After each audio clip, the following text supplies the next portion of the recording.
l'heure du Journal de l'Afrique, soyez les bienvenus. Ce soir, nous recevons Patrick Mouyouya, ministre congolais de la communication. Nous aborderons avec lui la question sécuritaire dans l'est du pays, mais aussi les relations que la République démocratique du Congo entretient avec le Rwanda. Interview à suivre dans ce journal. Les tensions de plus en plus vives entre la République démocratique du Congo et le Rwanda, la situation sécuritaire dans l'est du pays et la résurgence du M23 dans le Nord Kivu, autant de questions que nous aborderons avec notre invité Patrick Mouyouya, ministre congolais de la communication. Merci beaucoup d'être avec nous sur ce plateau et d'avoir accepté notre invitation. Alors tout d'abord, j'aimerais vous faire réagir sur le retour de la dent de Patrice Lumumba en République démocratique du Congo. C'est un grand moment que nous avions attendu depuis bien longtemps parce que Patrice Emery Lumumba représente ceux qui, dès le départ de nos pays, donc aux années de l'indépendance, qui ont fait le choix de la liberté, qui ont fait le choix du combat pour l'affranchissement du peuple congolais, le combat pour l'intégrité nationale. Vous parliez de la situation à l'Est, nous y reviendrons. C'est une séquence historique qui fait un peu la prolongation du séjour du roi de Belge que nous avons reçu en République démocratique du Congo. S'il y a eu des regrets profonds pour la colonisation, mais pour Lumumba, il y a, je crois, un travail de réconciliation qui a véritablement commencé parce que vous avez suivi des excuses, la reconnaissance pleine de la culpabilité de certains Belges qui ont été impliqués dans son ignoble assassinat. Et donc, nous pensons que ceci ouvre une nouvelle fenêtre dans nos rapports, notamment avec la Belgique. Mais pour nous, en République démocratique du Congo, pour sa famille principalement, ceci est un grand moment qui nous permet à la fois de nous réconcilier avec notre histoire, de retrouver un des maillons principaux, mais aussi de permettre à l'Afrique et le monde de vénérer et de rendre hommage à cet homme qui a donné beaucoup pour l'Afrique. Et on a reçu son petit-neveu sur ce plateau qui souhaite aussi que la vérité soit faite sur les circonstances de sa mort. Il faut bien.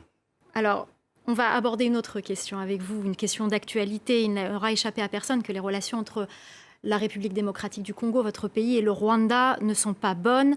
Êtes-vous au bord de la rupture ? Le Rwanda est-il aujourd'hui en guerre contre la République démocratique du Congo ? Clairement oui, s'ils choisissent de soutenir un mouvement terroriste de manière claire en plein jour, ça veut dire qu'ils ont fait le choix de la guerre. C'est vraiment dommage parce que nous pensions que depuis l'arrivée du président Tshisekedi à la tête de la République démocratique du Congo, il y avait une véritable fenêtre de paix qui s'est ouvert. On a réchauffé les relations diplomatiques au bout de 3 ans et nous avons mis en place des mécanismes qui nous permettaient à la fois de discuter des questions économiques, des questions politiques et même des questions sécuritaires qui, à mon avis, ne devraient jamais aboutir à ce à quoi on arrive aujourd'hui.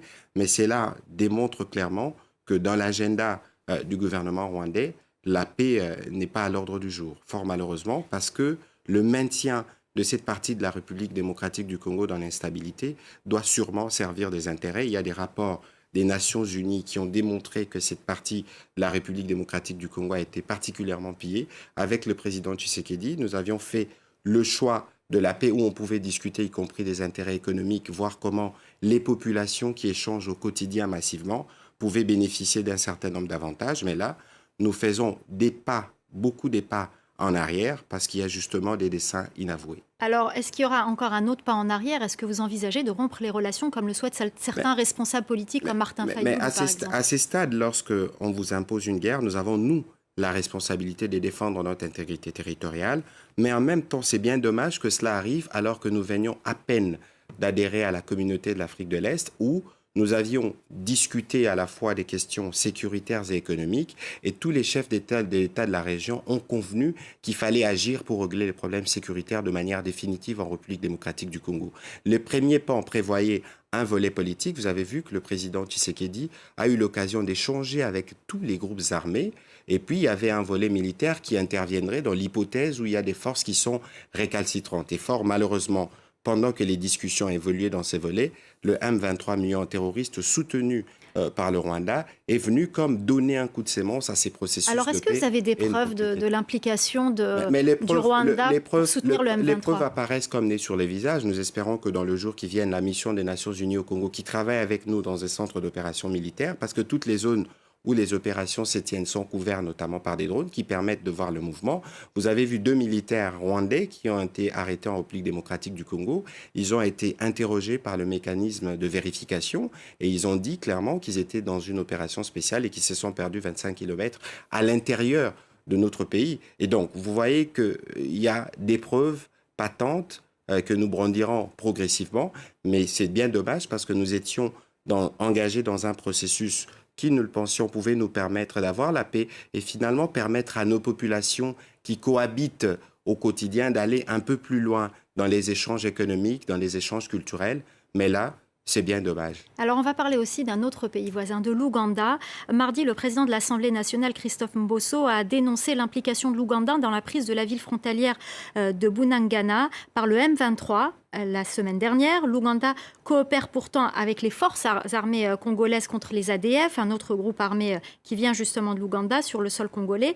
Que dit le gouvernement à ce sujet? Évidemment, il y a eu des informations qui sont venues du terrain, qui a testé, qui a eu comme cette forme de complicité, qui ont fait suite à une série de tweets que nous avions vus du fils du président Museveni, qui encensait entre-temps le président Kagame. Et pour nous, dans la position dans laquelle nous sommes, il y a des discussions qui se tiennent notamment au niveau des états-majors, parce que jusqu'à preuve du contraire, nous continuons les opérations pour éclaircir évidemment ce qui s'est passé. Les moments venus, nous tirerons les conséquences.